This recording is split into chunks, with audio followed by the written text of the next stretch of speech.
Welcome to the Prayagraj institute daily current affair की series में ये है 25 अगस्त का करंट अफेयर। इसकी शुरुआत करेंगे हम लोग 69वें राष्ट्रीय फिल्म पुरस्कारों से। हमारे सामने जो पहला प्रश्न है, 69वें राष्ट्रीय फिल्म पुरस्कारों में इनमें से किसे सर्वश्रेष्ठ सर्वश्रेष्ठ फीचर फिल्म के रूप में सम्मानित किया गया है? तो ये है रॉकेटरी द नाम्बी इफेक्ट को। तो पहला ऑप्शन इसका सही उत्तर है। तो 69वें राष्ट्रीय फिल्म पुरस्कारों में आर माधवन के निर्देशन में बनी film rocketry the Nambi effect को गुरुवार को सबसे फीचर फिल्म के रूप में सम्मानित किया गया और यह फिल्म भारतीय अंतरिक्ष अनुसंधान संगठन इसरो के वैज्ञानिक नम्बी नारायण के जीवन पर आधारित है, जिन्होंने पीएसएलवी प्रक्षेपण यान को विकसित किया था। तो नम्बी नारायण को श्रेय जाता है पीएसएलवी प्रक्षेपण यान को डेवलप करने में। नम्बी नारायण पर इसरो जासूसी मामलों में आरोप लगाया गया था, हालांकि बाद में उन्हें दोष मुक्त कर दिया गया। तो यह फिल्म जो है वो आधारित है किसके ऊपर? नम्बी नारायण, जो कि इसरो के वैज्ञानिक थे, इन्होंने पीएसएलवी प्रक्षेपण यान को डेवलप किया था और इसको 69वें राष्ट्रीय फिल्म पुरस्कारों में सबसे फीचर फिल्म के रूप में सम्मानित किया गया है। और फिल्म का नाम क्या रखा गया था? Rocketry the Nambi effect. इसके डायरेक्टर कौन? आर माधवन। तो आर माधवन के निर्देशन में यह फिल्म बनी थी, रॉकेटरी द नाम्बी इफेक्ट। चलते हैं अगले प्रश्न की तरफ। अगले प्रश्न की तरफ जाने से पहले हम लोग यहाँ पे डिस्कस कर लें 69वें राष्ट्रीय फिल्म पुरस्कार में जो अन्य कैटेगरी हैं उनमें किन किन फिल्म या शख्सियत को जो है पुरस्कार मिले हैं उसको देख लेते हैं। तो बेस्ट एक्टर का खिताब गया है अल्लू अर्जुन को पुष्पा द राइज के लिए। ठीक है, Allu Arjun best actor Pushpa the rise के लिए। बेस्ट एक्ट्रेस आलिया भट्ट, गंगूबाई काठियावाड़ी और कृति सेनन को मिम्मी के लिए मिला है। ठीक है, best supporting actor Pankaj Tripathi को मिम्मी के लिए दिया गया है। Best supporting actress Pallavi Joshi the Kashmir files के लिए दिया गया है। ठीक है, best feature film rocketry the Nambi effect को मिला है और बेस्ट डायरेक्टर निखिल महाजन, जिन्होंने Godavari the holy water film का डायरेक्शन दिया था। Best Hindi film Sardar Udham, best cinematography भी सरदार उधम को और best children movie Gandhi and company को मिला है। बेस्ट चाइल्ड आर्टिस्ट हमेन राबरी छल्लो शो के लिए और बेस्ट गुजराती फिल्म छल्लो शो के लिए ही मिला है। बेस्ट मराठी फिल्म एकदा काय झाला। बेस्ट मलयालम फिल्म होम को मिला है। Best Telugu film Uppena. Best Kannada film 777 Charlie. Best music director M M Keeravani triple R और देवी सी प्रसाद को पुष्पा के लिए मिला है। ध्यान दीजिएगा, यूपीपीसीएस 2023 के प्रीलिम्स में ये क्वेश्चन पूछा जा चुका है कि ट्रिपल आर के म्यूजिक डायरेक्टर कौन? तो M M Keeravani. Best lyrics Chandrabose Konda Polam को। बेस्ट एडिटिंग संजय लीला भंसाली गंगूबाई में के लिए मिला है। ठीक है, तो बेस्ट एडिटिंग संजय लीला भंसाली को गंगूबाई के लिए मिला है और बेस्ट मेल प्लेबैक सिंगर काल भैरव ट्रिपल आर मूवी के लिए। Best female playback singer Shreya Ghoshal Iravin Nizhal के लिए मिला है। तो श्रेया घोषाल को इरामिन निझल जो मूवी है उसके लिए बेस्ट फीमेल प्लेबैक सिंगर का अवार्ड मिला है।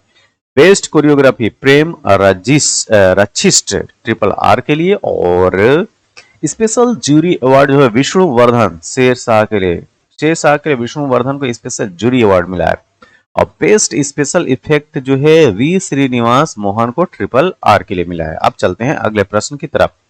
यूट्यूब पर दुनिया का सबसे ज्यादा देखा जाने वाला लाइव स्ट्रीम कौन बन गया है? तो चंद्रयान-3। जी हाँ, चंद्रयान-3 23 अगस्त 2023 को प्रसारित चंद्रयान-3 मिशन सॉफ्ट लैंडिंग के लाइव टेलीकास्ट को 80 लाख से अधिक दर्शकों ने देखा है। मतलब कि 8 मिलियन से ज्यादा दर्शकों ने लाइव स्ट्रीमिंग देखा और यह वैश्विक रूप से सबसे अधिक देखे जाने वाला लाइव स्ट्रीम बन गया है। तो ये भी एक वर्ल्ड रिकॉर्ड कायम हुआ है 23 अगस्त को।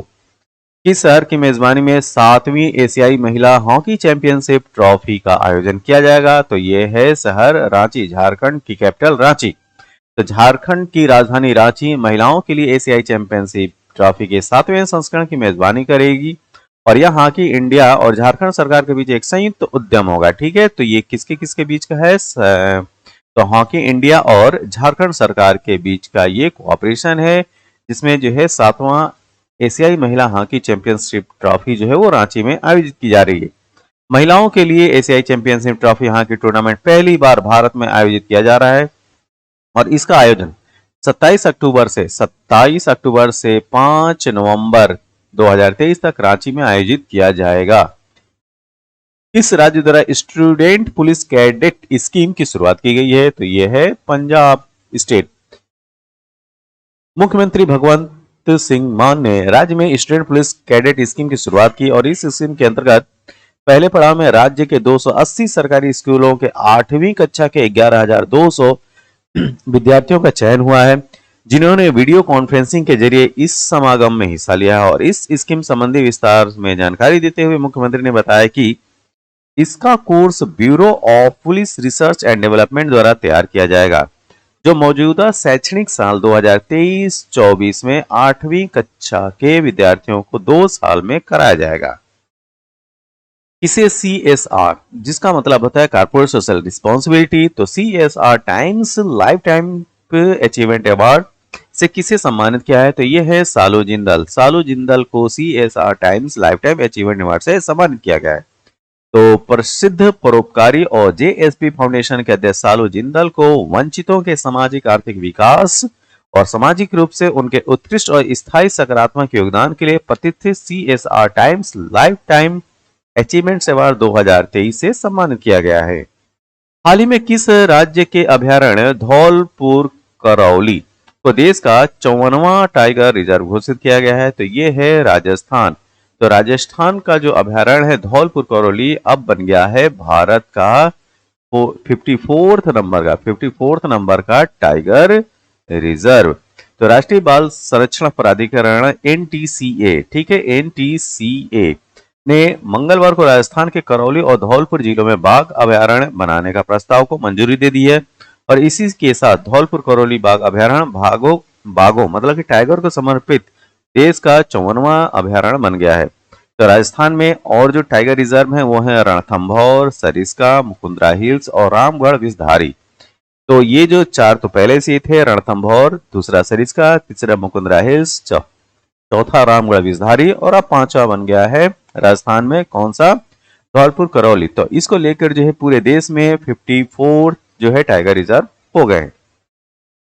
हाल ही में खेलो इंडिया महिला लीग, ठीक है, खेलो इंडिया महिला लीग का नाम क्या रखा गया है, तो अस्मिता महिला लीग रखा गया है। ये बहुत ही इंपॉर्टेंट क्वेश्चन है, ऑप्शन नंबर 20 का जो है सही उत्तर है। तो केंद्रीय युवा मामले और खेल मंत्री अनुराग सिंह ठाकुर ने घोषणा किया कि प्रतिष्ठित खेलो इंडिया महिला लीग को अब से अस्मिता महिला लीग के रूप में मान्यता दी जाएगी और यह उद्देश्यपूर्ण परिवर्तन लैंगिक समानता को आगे बढ़ाने और खेल के क्षेत्र में महिलाओं को जीवंत भागीदारी को बढ़ावा देने के लिए सरकार की प्रतिबद्धता को रेखांकित करता है। नया नाम अस्मिता महिला लीग एक गहरा अर्थ रखता है। अस्मिता का अर्थ है अचीविंग स्पोर्ट्स माइलस्टोन, ध्यान दीजिए, achieving sports milestone by inspiring women through action.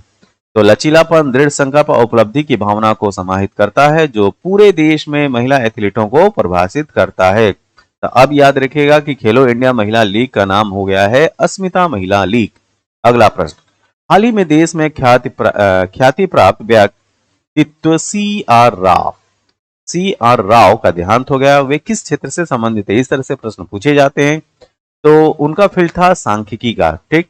तो CR राव भारत के महान गणितज्ञ और आंकड़ा शास्त्री माने जाने वाले व्यक्ति 103 वर्ष की आयु में इस दुनिया को अलविदा कह गए और हाल ही में उन्होंने इंटरनेशनल प्राइज इन स्टैटिस्टिक्स 2023, ये बहुत इंपॉर्टेंट है, इंटरनेशनल प्राइज इन स्टैटिस्टिक्स 2023 पुरस्कार प्राप्त किया और जिसे अक्सर नोबेल प्राइज के समकक्ष, ठीक है, तो नोबेल प्राइज के समकक्ष आंकड़ा शास्त्री पुरस्कार के रूप में संदर्भित किया जाता है।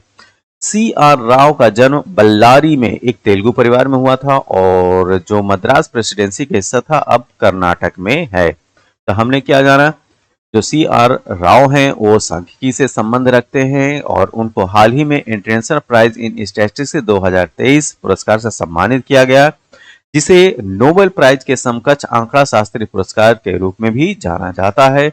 CR राव का जन्म बल्लारी में तेलुगु परिवार में हुआ था जो कि मद्रास प्रेसिडेंसी का हिस्सा हुआ करता था और आज की डेट में यह है कर्नाटक में।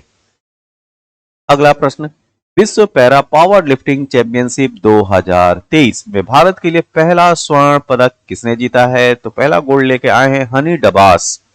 Honey Dabas option number B. तो दुबई में आयोजित विश्व पैरा पावर लिफ्टिंग चैंपियनशिप 2023 के पहले दिन भारत के हनी डबास ने स्वर्ण और राहुल जोगराजिया, ध्यान दीजिए, हनी डबास ने स्वर्ण और राहुल जोगराजिया ने रजत पदक हासिल किया है। और डबास ने 72 किलोग्राम 72 किलोग्राम जूनियर वर्ग में देश के लिए पहला स्वर्ण पदक जीता है। जोगराजिया ने भी इसी वर्ग में रजत पदक भी जीता है। तो 72 किलोग्राम में दोनों ने खेला है। डबास ने 72 किलोग्राम जूनियर वर्ग में देश के लिए पहला स्वर्ण पदक जीता, जबकि राहुल जोगराजिया ने इसी वर्ग में रजत पदक मतलब कि सिल्वर मेडल लेकर आए हैं।